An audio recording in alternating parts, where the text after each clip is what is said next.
So hello everybody, my name is Mr. Swanson and I have the opportunity today to talk to you about women in sports.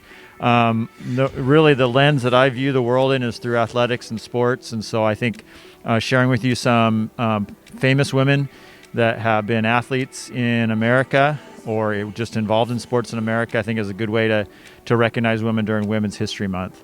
The first woman I'd like to recognize is Babe Didrikson-Zaharias.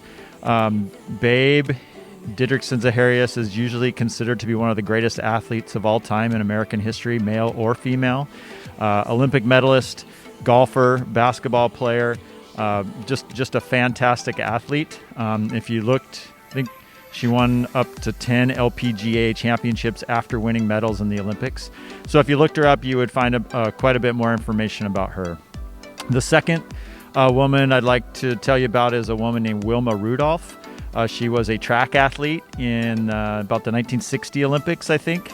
And as a black woman around the world, it promoted diversity from the United States. And then after she was an athlete, she became kind of a voice in the civil rights movement in the United States. And so she used her fame and her success as an athlete to encourage others in the United States to improve the standards of living and the society that we lived in at that time.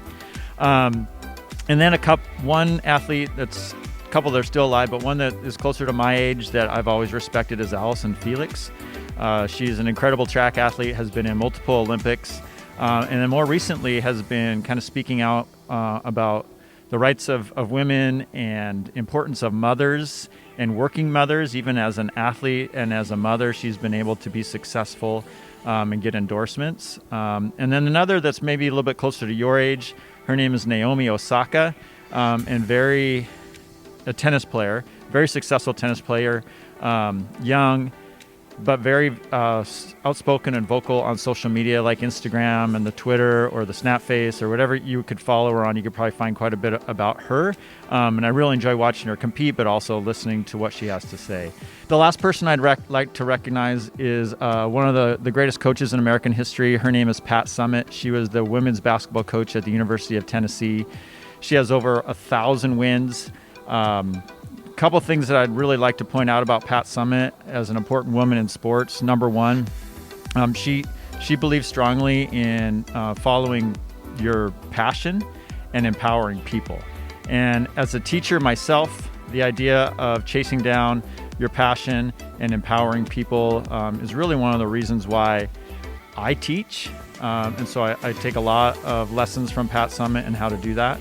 But the other reason why I think we need to recognize her is that over the many, many years that Pat Summitt coached and the many wins, she had the ability and the opportunity to empower so many different women as professional athletes or professional businesswomen or just great family members. But the amount of women that Pat Summitt was able to influence and empower is probably countless, because if you think about the women that she directly empowered and then they go on to empower other women, and then they go on to empower other women, I think is really life-changing for many people. And I think keeping in mind the power of a coach and a coach as strong as Pat Summitt, I think is really important for us to remember.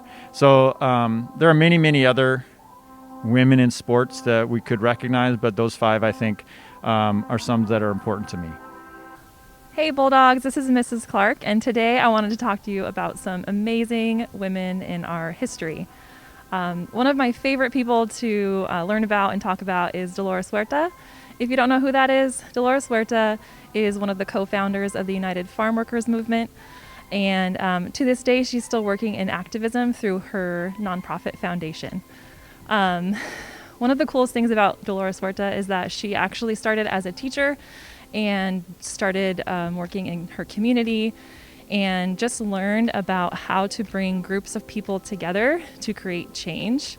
Something else that I've always admired is that she was a mom and still managed to get out there and create change for so many people. She had 11 children and she just brought them with her. She utilized community support to help care for them, and she was still able to, through strikes and through boycotts, basically make the farm workers more visible and heard in her state of California and across the country.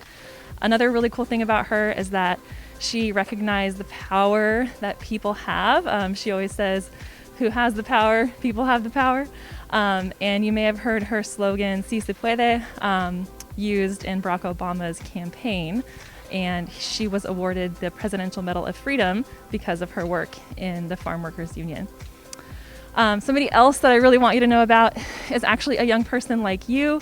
Rosalie Fish is a Cowlitz tribal member who used her platform as a runner to bring awareness to the missing and murdered Indigenous women. If you're not sure what that is, something that you should know about it is that it is a huge issue in our society. Indigenous women are about 10 times more likely to be murdered in some places in our country.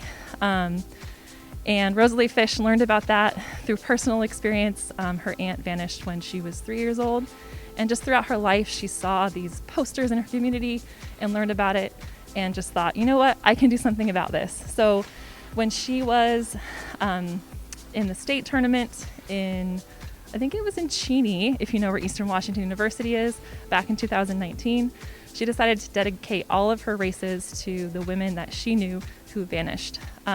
So she ran with a red handprint across her face and MMIW painted on her legs. And she actually won 3 gold medals. She's an incredible athlete and just kind of a good reminder of how even young people who don't feel like they have a lot of power can do something big to make change. I'm excited to talk about kind of great athletes that we are so fortunate to sort of even be living in the time of these women. The first is the women of the U.S. National Women's Soccer Team, which I believe has now won 4 World Cups and is the defending champion.